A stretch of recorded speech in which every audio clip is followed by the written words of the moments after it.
Meanwhile, the U.S. Commission on Civil Rights was quick to condemn last week's violence in Charlottesville, Virginia, as they should have, of course, but the commission's statement only condemned the violence of one side, the white supremacists.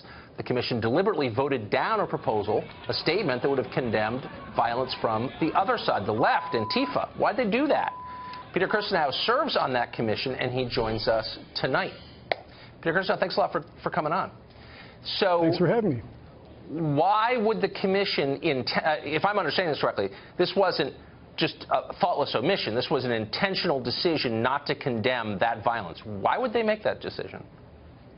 I think it's because they approve of a certain set of political positions and disapprove of others. And if you are perpetrating violence in furtherance of something they approve of, well, maybe they'll look the other way. They refused to adopt a very reasonable amendment to the resolution that all of us voted on, condemning the violence in Charlottesville.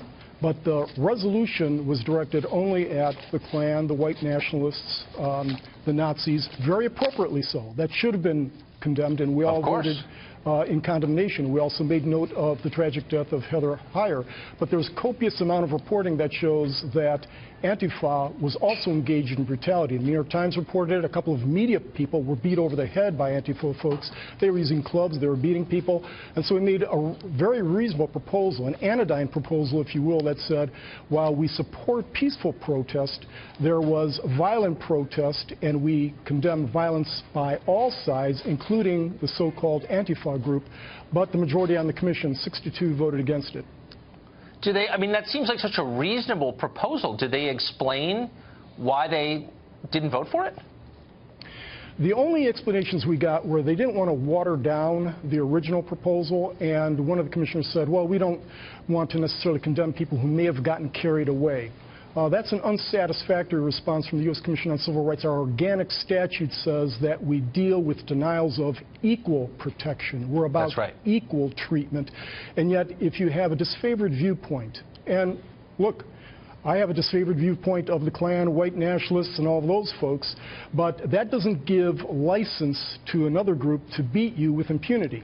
By the same token, if you're going to condemn the Klan for engaging in violent behavior, you should condemn other groups also for engaging in the same type of violent behavior.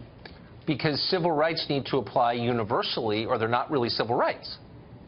That's exactly right. We don't condone the behavior of the Klan, of the Nazis, of the white nationalists. That's not what this is about.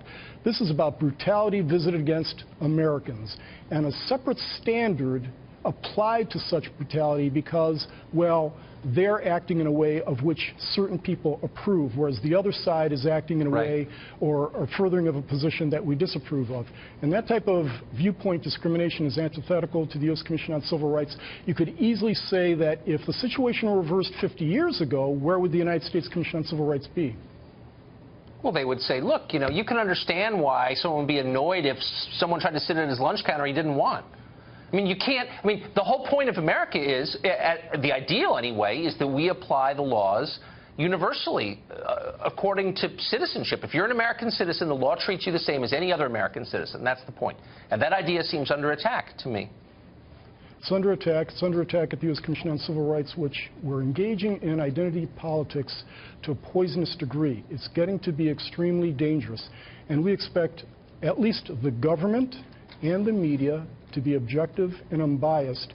And when the government and the media is not objective and unbiased, we're going down a very dangerous path. It can only end badly, and I would hope that we reverse this and seek to apply the law and seek to apply, in fact, the way we condemn violence in a universal fashion, an even-handed fashion. I agree with that. People are afraid of the mob, and they're afraid to stand up and say what's true. You're not, and I appreciate that. Thanks for coming on tonight. Peter Kirstenau. Thanks, Tucker.